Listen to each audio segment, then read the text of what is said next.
Hello everyone, আমি সর্বরী আবার এসে গেছি একটা রেসিপির সঙ্গে। সর্ষের তেলের মধ্যে শুকনো লঙ্কা দুটো ফোড়ন দিলাম।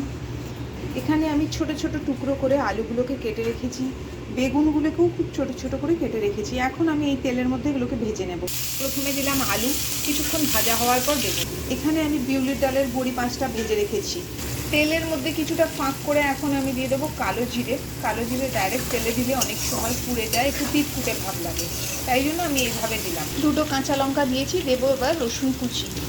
রসুন কুচিটাও দিয়ে দিলাম। বেশ কিছুটা রসুন আমি একদম কুচি করে নিয়েছিলাম, সেটাও এর সঙ্গে ভেজে নেব। দেখতেই পাচ্ছেন এটা হলো ছোলার শাক। এটাকে একদম কুচি কুচি করে কাটা হয়েছে। এর কাটাটাই কিন্তু আসল। এটাকে নুন দিয়ে চটকে রাখা হয়েছে। আলু আর রসুনের কালার চেঞ্জ হয়ে এসছে। এখন দিয়ে দেবো কুচি করে কেটে রাখা বেগুন। এখনও নুন দিইনি, কিছুক্ষণ পর দেব। দিয়ে দিচ্ছি পরিমাণ মতো নুন। এগুলো আমার কিন্তু সুন্দরভাবে ভাজা হয়ে গেছে। এর মধ্যে মিশিয়ে নেব আমি ছোলার শাক। নুন হলুদ দিয়ে ভাপ দেওয়া ছোলার শাক আমি এখন দিয়ে দিলাম, কারণ ছোলার শাকটা একটু ড্রাই ড্রাই টাইপের হয়। একটু ভাপ দিয়ে নিলে সুন্দরভাবে এই শাকটা মিশে যায়, নরম হয়ে যায়। ছোলার শাক আমার একটু ঝাল ভাল লাগে, তাই দিয়ে দিলাম আরও 2-3টে কাঁচা লঙ্কা কুচি, 1 চামচ চিনি।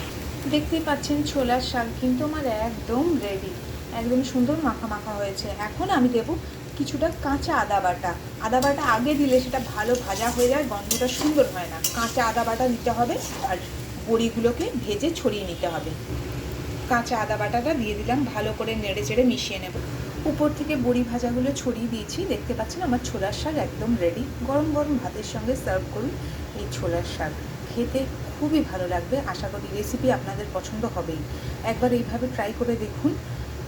যদি ভালো লাগে তাহলে প্লিজ আমার এই চ্যানেলটিকে সাবস্ক্রাইব করে আমার পাশে থাকবেন।